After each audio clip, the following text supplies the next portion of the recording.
Welcome back to the More Than Logic podcast, where we connect you with entrepreneurs of all different levels. Today, I've got exciting news for you guys. I'm meeting up with an entrepreneur who is more in the digital space and has, I think, built a product that has helped a lot of people events-wise, I think mainly, but we will hear it from her. Before we go anywhere, you need to know this episode is powered by Sessions. So let's go. Thank you very much, Delia, first of all, for being on the podcast. And I think I would love to welcome you and give you the opportunity to introduce yourself to the people, what you do, how you would describe yourself, and we can move from there. Yo, that's a lot of difficult questions. Yeah. My name is Delia. I'm an import to Namibia. I've been here import, yes. I'm, one of those where, these German Namibians are in Germany and they meet someone. So, that's how I came to Namibia over 12 years ago. Mm-hmm. I have a degree in sociology. Sociology, wow. Wow. And I would do it again. So I didn't really study a subject like that would lead me into a specific career. And I never thought of leaving Germany. So life happens while you're making other plans. I came to Namibia. Back then with GIZ and worked in the Financial Literacy Initiative. And after that program had come to an end, I started Whatson Namibia, which was an events calendar because I thought it's important for this community to know what's going on and also for people to be able to connect with people that share their interest in art or music or certain sports. I did Whatson Namibia. I think I was the number one user. You were the number one user. Yeah, because I was new in the community, and obviously you need to, find out what's happening and where are all these places and who's doing what and things. Yeah, you founded a product for yourself. So that was my first business that I started in 2014. It was hard. Yeah. It was hard. I didn't plan to be an entrepreneur. I had no idea about accounting and stuff, but I was in Namibia and had to do something. Yeah. And 2 years later, I also started Webtickets Namibia. Thanks to a mentor, actually. I think mentors are very important in everybody's life, especially entrepreneurs' life. Who was this mentor? His name was Thomas. He's not in Namibia anymore. And I can't even remember how I met him. But he was saying, Delia, why don't you just advertising events and not selling the tickets? And I was like, no, I can't do this. He said, you can. Why should you not be able to do this? So basically he got me in touch with Webtickets in South Africa. It's two friends that started that business. And after over a decade, they're still very entrepreneurial, very cool people. So I met up with him and they said, sure, you can use our software to start Webtickets in Namibia. So I've been doing that since 2016 now. That's nice. I just learned now that you can also use Webtickets for donations. Yeah, look, it's basically, it started as a ticket platform, but if you think about it, it's actually a platform that collects money and gives you some kind of proof that can be validated, which is like a barcode that you can scan. So you can use it to collect money for donations. You can use it for tickets that are then scanned at the gate. You can use it to collect products even. So even if you have an event and you sell T-shirts or whatever, we can give you a ticket, and when you pick up your T-shirt, we scan the ticket so it becomes invalid. So you can use it for a lot of sell products as well. Yeah, you can use it because it's a platform actually to collect money. And because you give us money, we give you a ticket. And that doesn't have to be a ticket necessarily for an event. Yeah, that's cool. I think I was unaware of that. So now I think, for example, I have from family in Germany, right? Some friends in Germany as well. I think that would be a good way to collect those euros. Guys, please fund my entrepreneurial journey. But I think, first of all, it's it's very user-friendly. I've been using now Webtickets for the first time, and it's quite a nice product. But with Whatson Namibia now, that's what I want to know, because I know you on Whatson Namibia, you can put your events for free. Was it a similar product to Webtickets? No, Whatson was really a website, first of all, that we designed with a database and stuff. Very customized website, and the idea was that you enter your events yourself. And then basically that creates the calendar, and then you can also sell advertising on the website. So you made your money through the advertising. And then we also basically shared that content through our email newsletter, which was a bulk email newsletter, and we also had social media pages. Yeah. So it was basically where the events created the platform, the content, and then advertisers would use that platform now to advertise their products. But I must say it's difficult. I mean, selling advertising, I think, is a difficult business. And also back then, it wasn't really so common in Namibia to sell ads on a website. So I eventually even stopped that and just, offered the space to Google Ads to just fill the space with Google Ads. Yeah. But even that has a problem because there's only a few people that, when they use Google AdSense, they would target, please display my ad to Namibians. Yeah. That's even when we go on YouTube or social media, we see hardly any ads because nobody buys ads to be shown to Namibians. Yeah. So when you travel, for example, and you go to your newsfeed or YouTube, it's a completely different experience. It's full of advertisement. Yeah. So even that then was a problem. So it was a difficult business model. I learned a lot, connected to a lot of people. I think learned my basics. Like I said, I mean, running a business is also the whole admin behind it with accounting and taxes and, So I learned that. But the game changer for me as an entrepreneur was when I started Webtickets, because that was an established business model. There was a need for it, really. And so it was much easier to take off. Yeah. So innovative business always sounds great, but it's very, very difficult. If you're not hitting really a problem that people have. So if your product is not solving somebody's problem, you can be as innovative as you want. People will not adopt your product. Yeah. So then it's often easier as an entrepreneur to choose a route of, where people already know that kind of solution. Yeah. Interesting. Yeah. I think you've had quite your share of challenges, eh?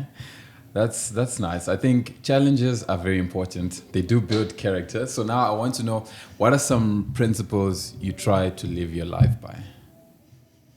My life? Again, a big question. Look, I always say to people, no one will roll out the red carpet for you. And that also applies to my life. I come from a small island in Germany, in the former East. Which one? Is that the one where there are no cars? That is next to our island, but that is really just a strip. It's a very, very small island, but there is, So it is in the northeast of Germany, in the former, we were behind the wall. So we are previously disadvantaged Germans, kind of. Yeah. People look at us like that, Still today, yes. Great. So I can relate to that. And so I come from an island in a very rural area. Nobody would have thought I would even go to university. I was the first one in my family to go to university, and then I even chose a university in Munich, 1,000 kilometers away in Bavaria. The Bavarians are also their own type of people, kind of. So in a big city, so I had a lot of challenges. I didn't feel I would fit in there and stuff. Eventually, I even joined after I had, settled in and stuff, because later I loved being a student in a big city and stuff. But I even joined an organization that supported people that are the first ones in their families to go to university, because that's a group that has the highest dropout rates. Yeah. Because of the feeling like, I don't belong in this academic environment. My father is not a whatever, Of course. Yeah.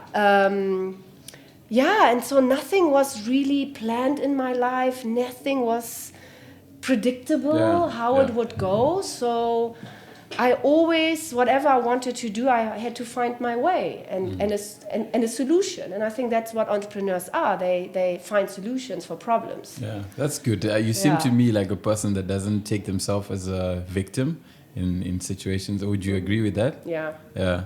Because I think it's very easy to look at everything and be like, oh, why is this happening to me and all that and blah, blah, blah. Yeah, I think it's very important, isn't it? We are talking about entrepreneurs at this point in time. But in general, for most people, because the victim mentality is very, very common, more common than it should be. And what do you think about that in general? The way people, I think there's always two ways to see, or many ways to see something. You know, something happens to you, and I can imagine it's very easy to think in your scenario, for example. Why is this happening to me? Why don't I have as much opportunities to go to university as well? What would you think were some mind processes that you went through that might have affected you? Did you ever feel neglected at that point or alone in those stages? Look, I think it's important to understand maybe how your upbringing was, maybe the opportunities you didn't have compared to others and things. But, you know, there's this difference between fault and responsibility. Yes, it's maybe somebody's fault that I didn't do this and that and I didn't have that as a child, but it's my responsibility to make the best out of it. Yeah. So speaking about another motto that I live by is start where you are, use what you have, do what you can. Yeah, nice. You know, and that's what I always did. And I'm also aware of, you know, certain things and all the imposter syndromes that you have because you didn't come from this academic environment, for example. But what do you do with it now? I mean, you know, you can't be inactive now or just the whole time wonder why and why. So I just moved forward. Yeah, that's nice. That's nice. Thank you for sharing that. So now I want to have a little bit of a chat with you. We're going to have a discussion. You're going to share your sides. I'm going to share my sides. But you've been an entrepreneur now for how many years? Since 2012. Since 2012? 2013. Yeah. That's about... That's over about, a decade. Yeah, 11 years, somewhere like that. How's your heart? How's mine? Your heart. My heart? Yeah. Look, I'm over 40. I think it's still okay. Yeah. But what do you mean your heart? How I feel about the entrepreneurial journey? What has entrepreneurship done to your heart? You know, it's a tough journey, and it is a tough journey. So how do you feel right now? If I remember the early days, that was really like sleepless nights and a lot of work and really like, you know, your posture changes to this because you are at the laptop too much. And but now I think I'm in a good space, and also I feel I'm at the space now where I share with others. Yeah. And I only realized that when COVID hit, and you know how it was. Events were cancelled, you know. Yes. It was the time we had Burna Boy in the pipeline, lots of ticket sales. So basically our biggest event in the pipeline, then COVID hit. So it was like that, and then the next wave came, and the next wave came. So like first it was, you know, oh okay, cool, a little break, but then so I really started like also like shit, what do I do? And then I entered into Dulolo, into that entrepreneurial space, because they were looking for someone to run an incubation program for startups. Yeah. So I just applied, I got the job, and then now working with people that are just starting off showed me, man, somehow I have for everything an answer or a number in my phone or a story to share, you know. And I think I'm now there that I really like to share and help others to grow, because, you know, I've been through my own startup phase and the business is running, but I'm now like at that where I really want to help others again. Yeah. So, and that fills my heart. That's very fulfilling. I mean, I think doing something that's of significance to others, you know, that is what is very fulfilling. Yeah. So. Yeah. Okay, interesting. So now let's get more into the technicalities. So you've got Webtickets. That's your main project right now. Oh, there are others. Lovely. Yeah, every entrepreneur is always busy with something else. So, but what is your most the project you're most passionate about that you're currently running? Most passionate about? Look, I love Webtickets. It's my baby, but like I said, it has come to a point where Webtickets doesn't need me anymore. You know, the entrepreneurial journey is always like, first you try to get onto your feet, and I mean, we know that a lot of startups fail, you know, so they don't get to that. But once you're on your feet, you need to walk. And then one day you need to let go, so that your child can walk without you. And I would say Webtickets is at that stage where Leandra from my team, she's actually running the day-to-day business. Yeah. So I have time to be here with you, for example. Nice. Leandra is so sweet. Leandra is my superstar. Yeah, I could feel it even through the text messages. Is everything okay? It was nice. Yeah. She assisted us You very see, well. so you've been in touch with her. Yeah. So Webtickets is still, it's still Webtickets, my thing, but it pays the bills and stuff. Yeah. But, entrepreneurs are problem solvers. There's so much to do in this country, so you can't just stand still or sit still. So I am busy with business consulting. I'm consulting a radio station at the moment. Yeah. Where I hope I can make an impact with how I view things and the experience and the numbers in my phone and the network. I also have a holiday flat in Germany with my parents. It's quite interesting. It's on booking.com, so it's also cool to see how these platforms work and things. And I'm also busy with a book project. You're writing a book? I'm not writing a book. I'm just publishing a book. You're publishing a book. It's also one of those things. You don't plan it, but it comes to you. You're a publisher? Not yet, no. So, I wouldn't call myself a publisher, but it's exactly what you do here with the podcast. It's about getting our stories out there, you know? And that specific book is a book about the early days of the diamonds, when the diamonds were found in the Lüderitz area. Obviously a crazy time. There was, for a few months, people were just picking them up, basically, you know, and some went into the desert, never came back, you know. And I got, it was a gift. I got that book as a gift. I would have never bought that book, you know. And because I found the cover would have not, was not appealing for me and stuff, but now it was a gift, so you read it, you know? And I was like, why? These stories are really interesting. And then I started just doing my research, you know? Why is the book cover not better? Where are the books, Namibian books sold? Why are so many books in German? Why don't we have any audiobook, any stories from Namibia in audiobook format? Because audio format is because audio formats are quite popular, you know, in terms of audiobooks, podcasts, etc. And then I got in touch with a publishing house, and they told me, no, they've lost interest in the book. And I'm like, but that's an important story. Yes, it's 100 years. It was 100 years ago, but it's also a bit history repeating itself now, you know, with the green hydrogen and stuff. So I felt, no, we need to conserve these stories. So if you don't want to publish the book anymore, I'll do it. Nice. So, So I'm also busy with that, and that's quite exciting because that's a completely new field. What do I know about, writing and stuff? But I've joined some WhatsApp groups. I've done my research, spoken to people, trying to get to know that industry, seeing if there is a problem that I can solve. Because, you can have the best ideas if you're not solving a problem. Your business won't fly. The problem statement is always the first thing you need to start with. Of course, that's nice. That's lovely. I was thinking, literally this week I had the idea, you know what, when I get to 50 to 100 episodes, I also want to write a book because then, I've spent a lot of time share, like you could have something maybe like the 15 laws of progressive mindset. Something like that. But I think, firstly, what I wanted to say, so do you believe that passion is important if you're getting into entrepreneurship? Why is that? Passion, purpose, money is not a good motivator.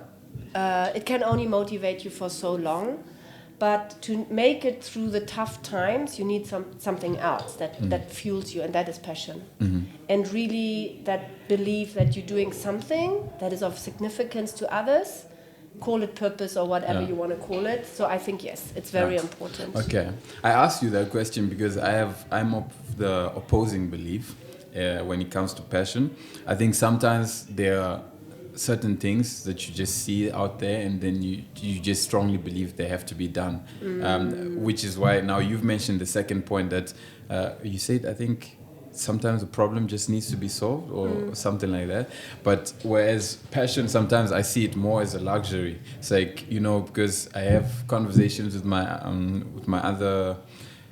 the other guys here, and it's always like, when you're starting your business, there's a part where the business needs money to be able to live on, right? But of course, then there's your lifestyle as well that needs to be maintained. And I feel like as an entrepreneur, sometimes we make jokes where like, I just want so much money so I can be able to be an actual entrepreneur. Because sometimes, there's the first part where you really need to cover your lifestyle, especially now when you're family and all that. Then you earn the privilege of being passionate about things, because it's no longer then about money. I don't know if you'd agree with that, but I think for a lot of Namibian entrepreneurs, they go through that phase, because I think you were working with the Startup Hub. You get someone that comes in and is like, I've got a business idea. They have no access to nothing. Education, technology, everything is out of the books. So I don't know, would you agree with that, passion sometimes comes along the way eventually when you've done something? I think also another thing would be, I think passion can also grow when you become good at something, when you've done something enough times to be good at it. Because I can imagine you are publishing now, for example. You like reading a lot, I can tell that for sure. But, anything with writing a book, that might have been something you might have hated at some point. But then later on, when you do it a few times, you're like, you know what, this is not too bad. Is that something you'd... Look, it can be a trap, I think, if you believe to turn your hobby into your career. That can be not a good way, because then it's only passion and you feel that can be your lifestyle, and then you realize, but running a business is something else than having a hobby.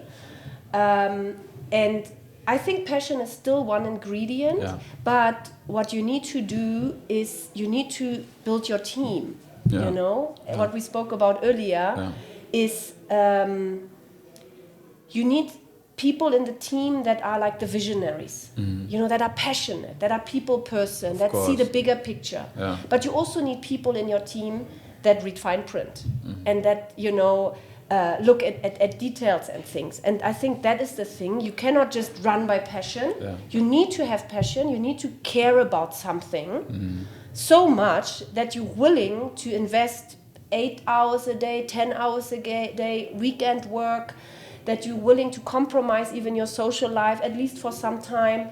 And I think passion can help with that. If you don't really care about that problem or that product, or, it might be difficult, to pull through.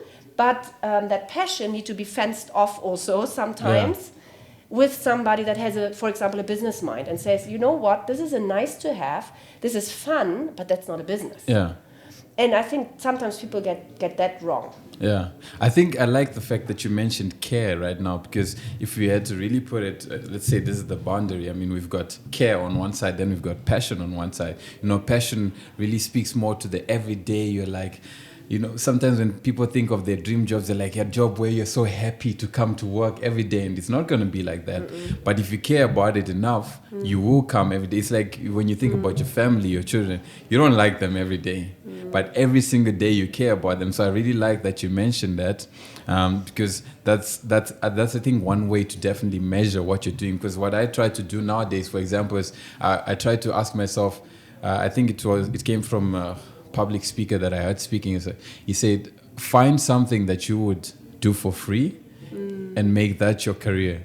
And nowadays I try to think of when I'm doing something, it's like, would I do this for free? And there are a lot of things that I'm passionate about that I wouldn't do for free. Then there are a lot of things that I'm not passionate about that I wouldn't do for free, but I would still do them for free because I care enough. And I think really putting it, care and passion on, I think if together they, of course, then it's the ultimate dream. But I think care, I really like that you mentioned that when I think about it. Simon Sinek also speaks about that. You like Simon Sinek? Yes. He's very revolutionary. And so you read a lot, right? What's one book that has that has had a very good impact on your life, you think? Oh, recently, and you can ask my husband, I've been lecturing about it, because like I said, maybe I'm in that age now, but I feel I need to share, yes, I need to lecture even people that don't want to hear it. The book that I read end of last year, Surrounded by Idiots. Yeah. You know that one? No, I don't know it, but I just find it funny. You're like surrounded by idiots when we're like 3 people in this room. It's a book about exactly that. That it goes back to that old theory of temperaments. You know, that we are all born with a certain temperament. And the author is also some kind of management consultant or something from Sweden or something. So he has a lot of examples how that temperament plays out in a business environment or a team environment. And I think everybody in a leadership position should read that book because it helps you to understand yourself. Yeah. It helps you to understand how often people misunderstand you. And how to put a team together. Like I said, all areas need to be taken care of. You need that temperament that's very much into details. You need that temperament that's more visionary. You need that temperament that's more a doer. And one that is more a decision maker type, for example. And with that knowledge now, I see things, like I see people, I'm like, but you're a yellow temperament. Why did you choose a blue career, you know? And then probably it's that thing that you come to work and you're not happy because somehow there's a mismatch between who you are and the requirements of that specific career that you chose.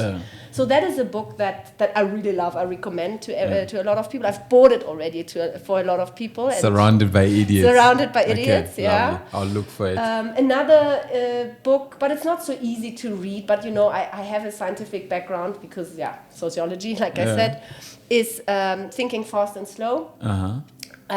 It's about how we judge situations and stuff because we're often wrong, but we think we're right. That's the funny thing. So it's about how our brain works and how we come to conclusions and how we choose and stuff and how many mistakes we make along the way. And you know, you will see when I read books, I always have my highlighter and my pen. It's from the times when I was a student, so I cannot not highlight, you know, things in a book. And sometimes I even make notes then in my notebook from the book that I read. And there's a few things also from that book that I use really now with my consulting work and also to when I analyze situations. You say think slow? Thinking Fast and Slow. Thinking Fast and Slow. It's quite funny that you mentioned that we all always think that we are right, because the other day I was reading a comment, right? I think it was a post I saw of a lion that had been shot. What do you call it? Trophy hunting. And so in one of the comments, one of the guys said, I really think people that do trophy hunting have a psychological problem. And I was like, this is very personal. And he thinks he's right. I was just thinking to myself, because I mean, trophy hunting has killed a lot of animals, but I think from the other side as well, I think there is a case for trophy hunting. For example, that, you know, in a country like Namibia, you need to do a lot of maintenance with the animals and all that and so forth. But it was just funny for me to see he thought he was right, that every trophy hunter has a psychological problem. And so now that you mentioned that, it's making me think now, because and I think that also comes to the whole thing of communication. You know, when we're communicating, everyone always wants to say their point because we all think we're right. But then again, communication can only go as far as you can comprehend. You know, comprehension is more important. So it's quite interesting. I think I will read that book. Do you know that I on a podcast that I recently listened to, the guy said, do you know that every brain has a different brain chemistry? There is no brain like the other. I think that's scary and fascinating. And like, so, but I mean, also communication. If you start thinking about communication, you realize how much we misunderstand each other, but it still works. You know, we can still communicate, although when you say a word, it might have a different meaning for me, but it's not so important. And also in the Thinking Fast and Slow is like our brain is lazy. We don't like complexity. We don't like to think deeply about things. We like shortcuts a lot. That's why stereotypes work so well and prejudices work so well. And that's why routines work so well and stuff.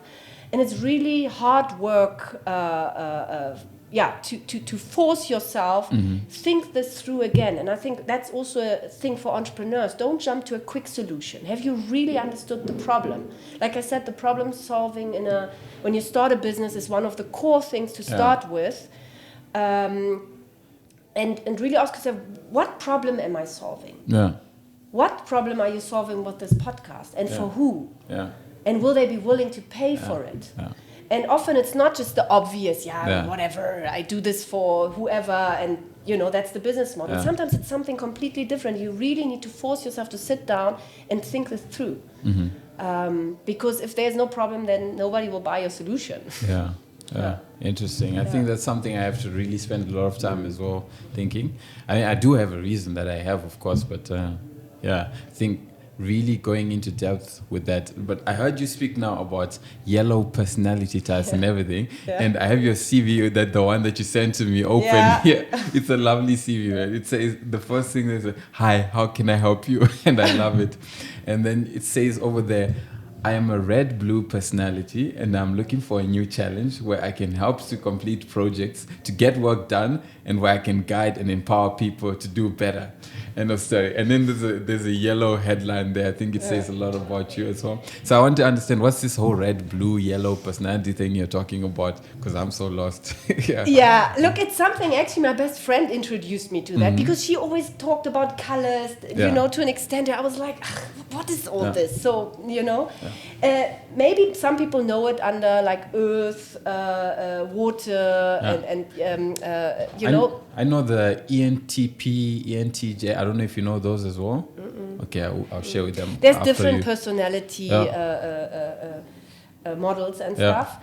But that one is about, he says it in colors because it's just easier. You can also say choleric temperament, sanguine temperament. Penguin. Sanguine. Okay. Sanguines are the yellows.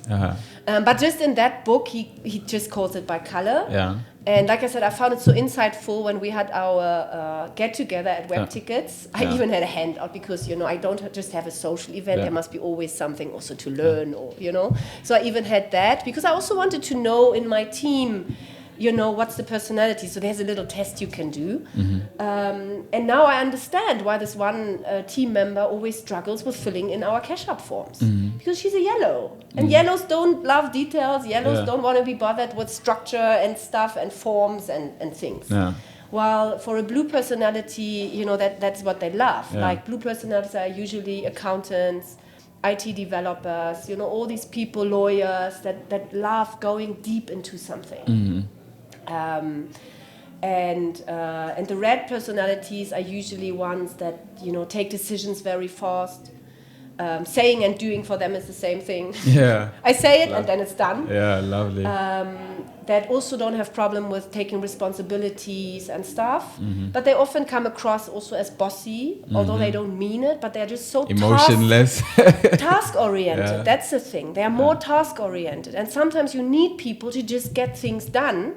But sometimes, like your sales force, for example, you should recruit rather yellow personalities that can make people feel good, that care about relationships, that are good listeners, but also enthusiastic and stuff.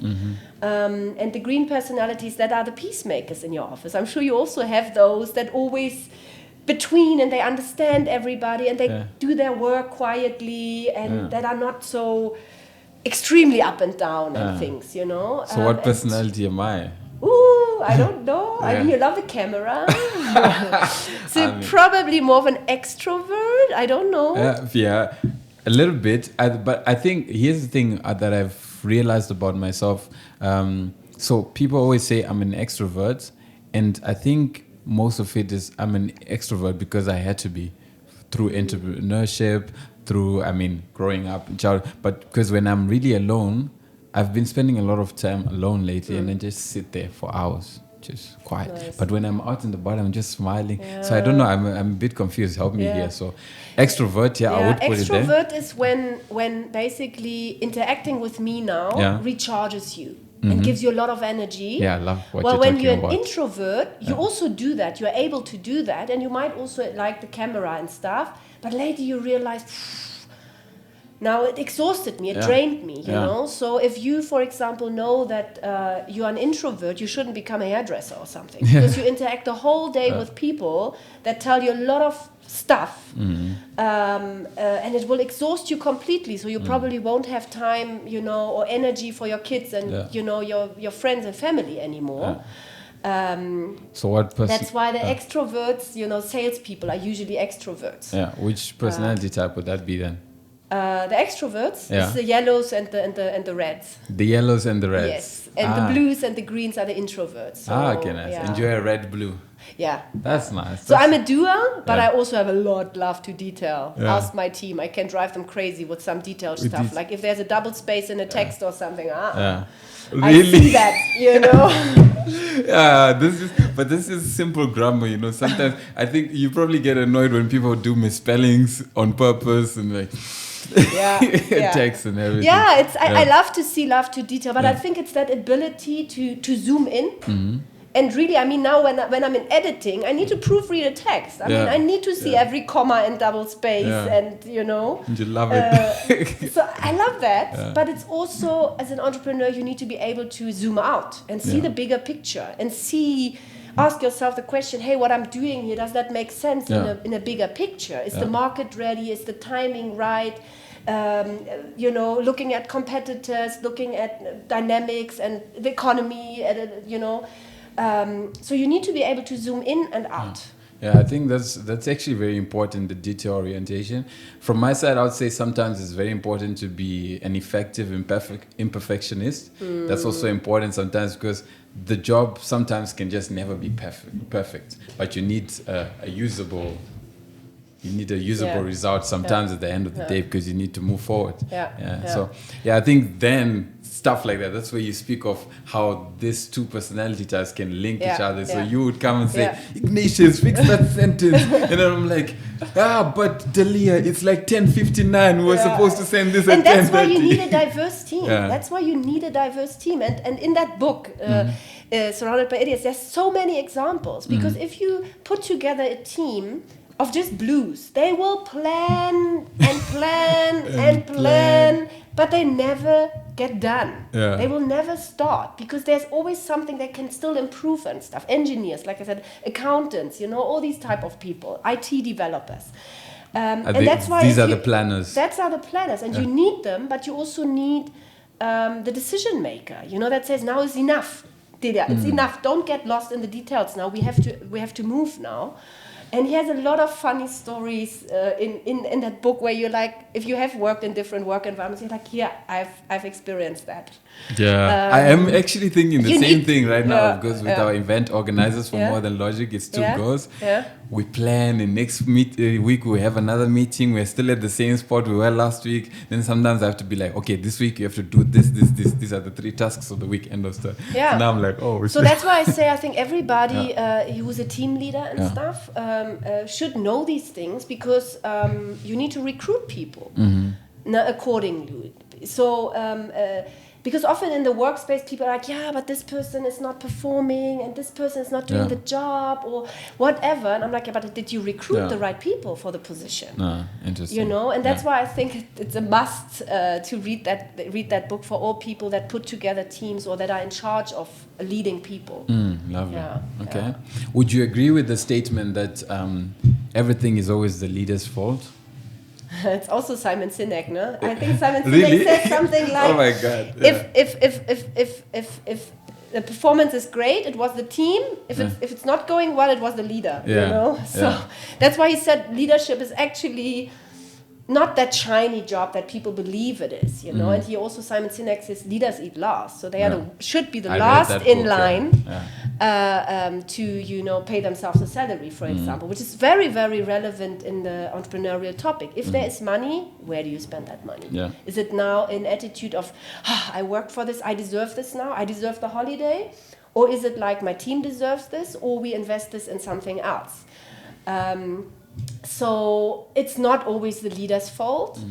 But I think as a leader, before you point fingers to others, you need to remember there's always 3 fingers pointing back to you. So you should always ask yourself, what did I do? You know, was my briefing right? Did I recruit the right people for the job?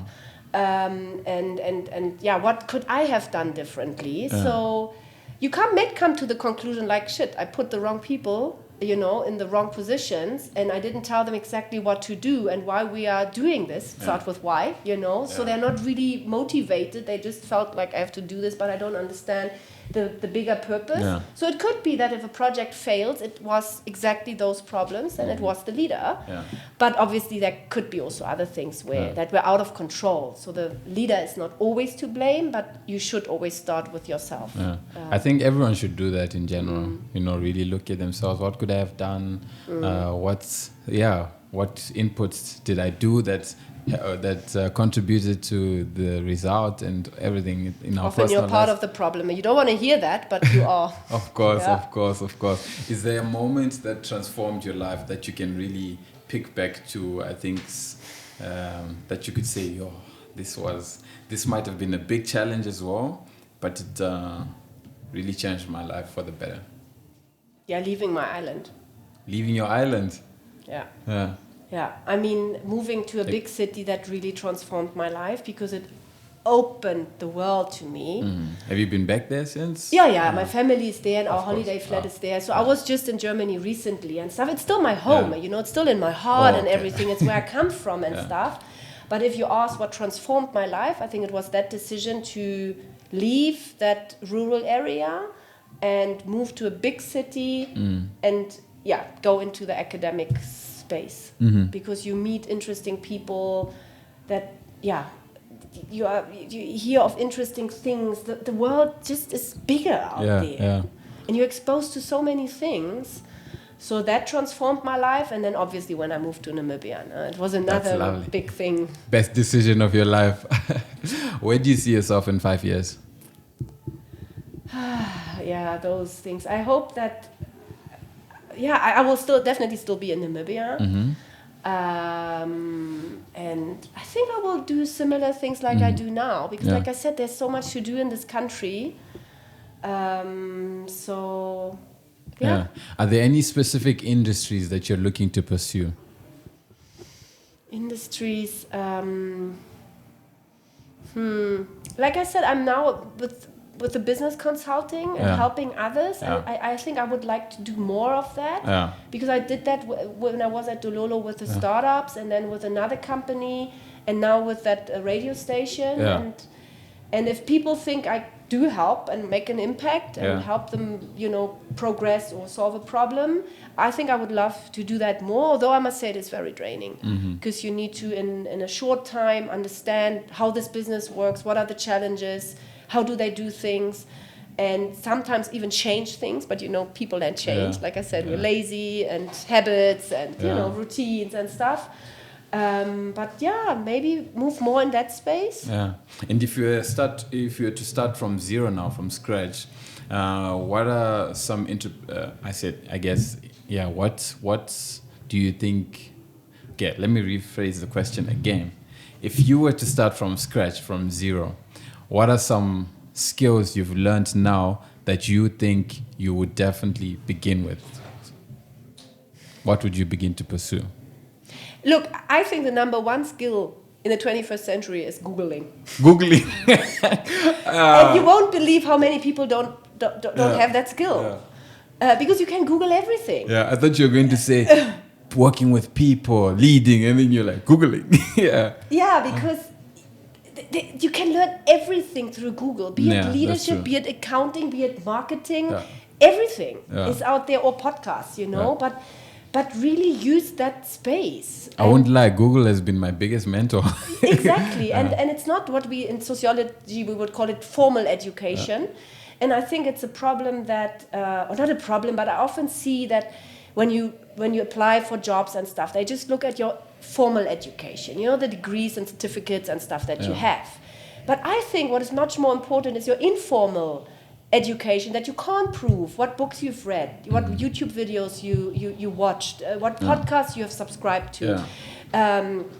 Because I think, it's good to have formal education, but you know how it is. Even in Namibia, a lot of people can't afford that, to go to university and stuff like that.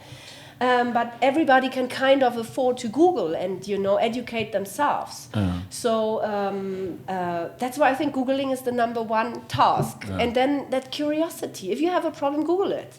Don't sit there and now blame again, oh, but my parents never taught me about financial education, or, oh, at school we didn't have that subject, or, whatever. There's no point in that. Just Google it.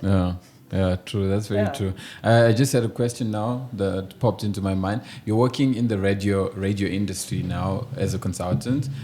How big is the radio industry in Namibia, revenue-wise? Do you know? Oh, I can't tell. I can't. I can't answer that question. It's traditional media, so obviously it's challenging, because we have all the new media out there. Broadcast yourself. I mean, everybody can do their own podcast these days, their YouTube channel. True. There's a lot of alternatives, alternative media, and that is a challenge, because I think the traditional media still is important, but they need to figure out how do they fit in, what is their niche, What has been the biggest challenge you are facing currently in that specific job? In the radio industry, I guess. For the biggest challenge, I would say we are still in the phase of analyzing the problem, and like I said, the problem statement is very important, because if you don't understand the problem, you come to the wrong conclusions, and then you take the wrong decisions. So I would say we are still in that phase of love the problem more than the solution, or than your solution especially. So where we're really analyzing, what does radio really mean to people and to advertisers? What problem are we really solving? Is it the problem of entertainment? Is it the problem of information?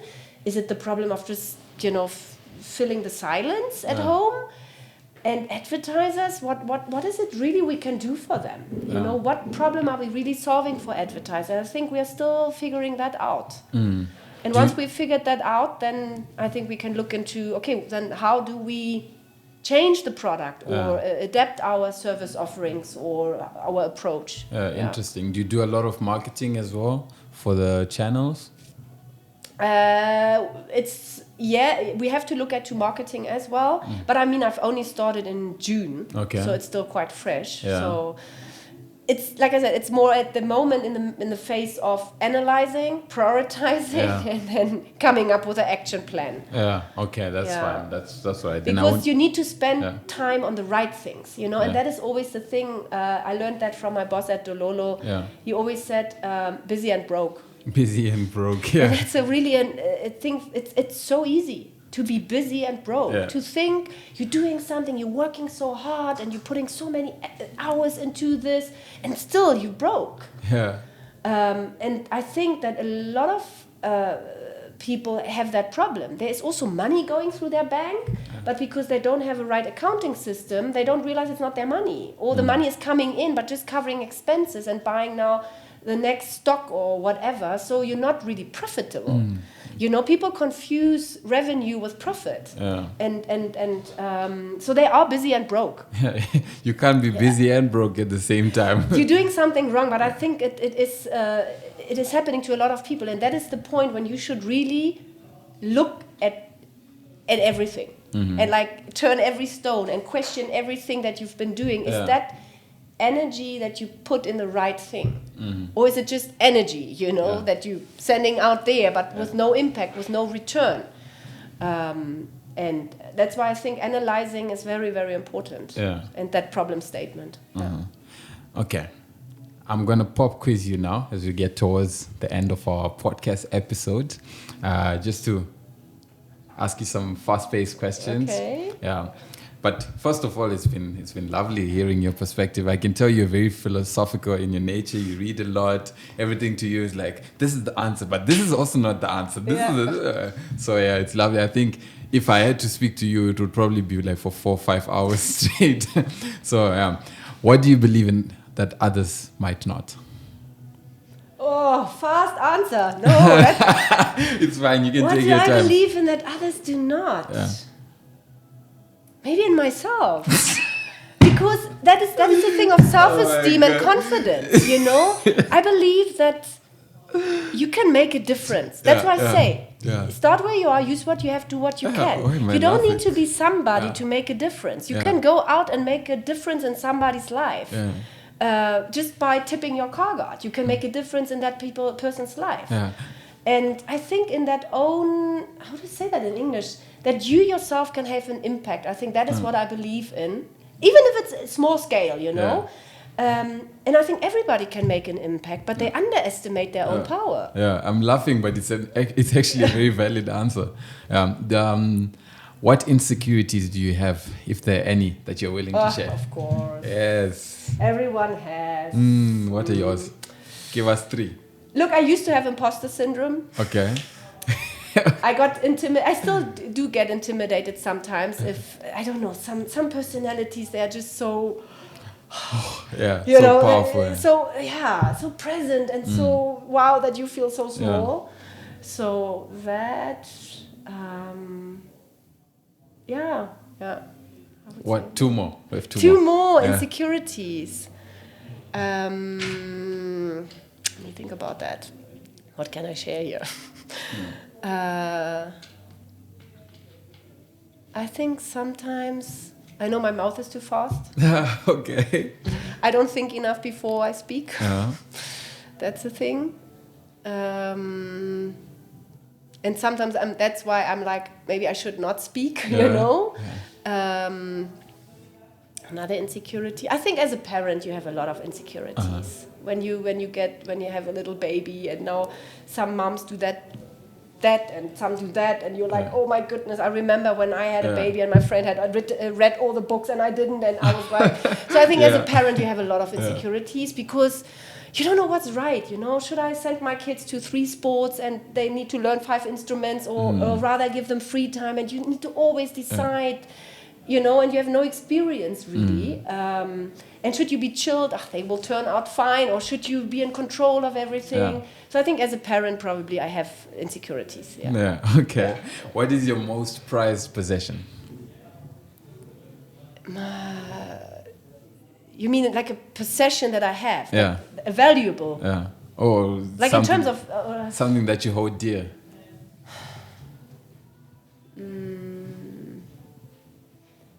Look, I mean, I moved to Namibia with like 2 suitcases, so it's not material. Something... no, but I think it's really pictures and stuff, old pictures and stuff. Of your family, of your friends and all that. Even the house where I grew up, I mean, it's 100 years this year. So when I was in Germany recently, I asked my mom for all the old pictures, so I took a picture of that. I just feel I want to conserve it. That you always know where you started, where you're from, and, you know, the people that paved your way, you know. I think, great. old great. pictures and stuff. Great, lovely. What do you think the purpose of life is? To be of significance to others. Because I think we're deeply social animals. We can't be on our own. Yes, we need our times, you know, to be quiet and be alone. But we're deeply social animals. So I think the purpose is to make other people's lives better, to make an impact in their lives, like they do impact your life. Okay. Do you believe you've lived a privileged life? Yeah, obviously. I mean, if you come to Namibia, you see how privileged you are. If you grow up in Germany, like I said, I sometimes felt like the previously disadvantaged German, because in Munich people look down on you like, oh, you're from the former East and from an island, and I'm not interested in going there. But when you come here, you realize how many privileges you had. You know. Just doors open, you know, you haven't done anything just because people are like, oh, you're from Germany, you have a degree, and, you know, okay. I think you become much more aware of your privileges here than I was in Germany. Okay, interesting. So now, we're coming closer to the end. I want to know, what are some things you know now that you've learned from being an entrepreneur over the last few years that you think you would have never known if you didn't become an entrepreneur? A lot of things. Because as an entrepreneur, you know, when you start building your business, you need to learn so much. You need to develop your product that people are willing, or your service that people are willing to pay for, but you need to do the whole back end. Yeah.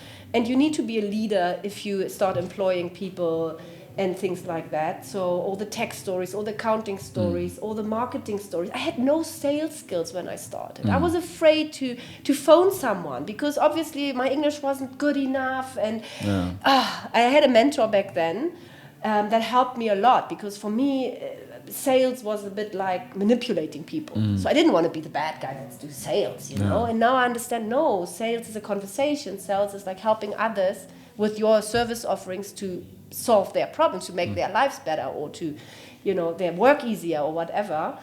So I learned so much as an entrepreneur that I would have never learned if I would have not come to Namibia and I would have just had some corporate job or something in Germany, because no doubt I would have not been an entrepreneur in Germany. Yeah, it's saturated markets. There's not really much you can do. A lot of bureaucracy and a lot of, I don't know, red tape, and it's not perceived really a career, except for very exceptional people. Although I was also in the entrepreneurial space, because I'm attracted to that kind of exceptional people, but I think it would have not been my career. But like I said, in Namibia there's so many opportunities and so many problems to solve, and things we can do, and I also wish we have the confidence to do it our way, not just copy pasting what worked in other economies, you know. But you need to learn a lot of skills as an entrepreneur. Lovely. Last two questions. The first one is, you know, people speak a lot about the negative sides of entrepreneurship, like, you need to learn so many skills, it's going to be a 24/7 job, entrepreneurship is going to be the toughest thing you do. But I want to hear from you. What are some of the good sides of entrepreneurship, that the life that it has given you? Freedom. Like, I work a lot, but I work at my terms. And I really think that is also one of the secrets to a happy life, is that you work at your terms. So you are your own boss. So I fit in this interview with picking up kids and, you know, all the other stuff I have to do. So and you need to have that skill to manage your life and to get all the things done and not dropping important balls and forgetting about this client and that you know, committed to something. But you do it at your terms and at your time. So that is definitely one of the things. And I mean, look, with Webtickets especially, I'm quite mobile. So I can work from Swakop, I can work from Germany, I can work daytime, nighttime, on my phone. It's a lifestyle. After I read the book, The 4-Hour Work Week. Oh, nice. I mean, you can't copy paste, you know, what he's suggesting, but it's quite interesting. He calls it lifestyle design. And I think that is the freedom you have as an entrepreneur. You can design the lifestyle. You can decide what kind of life you want to live. Is it an 8-to-5 life? Is it a like digital nomad life? What kind of life is it? Is it with kids? Is it without kids? You know, how much time do I want to spend with my kids, or do I want to work full time? So you have that freedom of designing your life, and I think that is for me one of the advantages. Because thinking that you now take all the decisions, that's not true. Because you still have clients that demand something for you. You still have staff that has certain needs and things. So you cannot always do what you want, but you can do everything at your terms. And I think that's the big thing. That's lovely. Thank you so much. The last question, it is sort of a statement, what can you share with us today? What message do you want to leave to people as you go home now, drive back, move on? And first of all, please tell people how lovely the podcast has been. No, it's like, I have subscribed already to this podcast. I really want to be in this entrepreneurial space. But my message to the world out there is start where you are, use what you have, do what you can. That's your message. That's my message. Yeah. Thank you so much, Delia Magg-Thesenvitz. Do I say it right? Yeah. Yeah, it's been a lovely episode. I think it's always nice and refreshing because every entrepreneur comes with a different mindset, different perspective. And what it has helped me realize as well is that, you know, there's so many formulas to entrepreneurship and to the world. You just have to try yours out and figure it out your own way, and mix up your own recipes. Then the most important thing is that you stick to your recipes, because what happens to a cook when they're cooking, they mess up the first time, but after 50 to 100 times of trying out the recipes, sometimes just sixth instinct comes out. So I would like to say thank you very much for this. It's been lovely, interesting perspectives. Would love to have you on here again. Hopefully with some couches, then we can have. I will join your events. Really? Yeah, of course. Oh, that warms my heart to hear that. Thank you so much. And oh my God, that makes me so happy. That makes me so happy. I thought that's obvious. No, thank you so much. I love the space. I love the energy. Yeah. Of course, I want to hang out here with you. Thank you so much. We'll cut the episode right here. Thank you everyone for watching. This is the More Than Logic podcast, and have a lovely day. I forgot.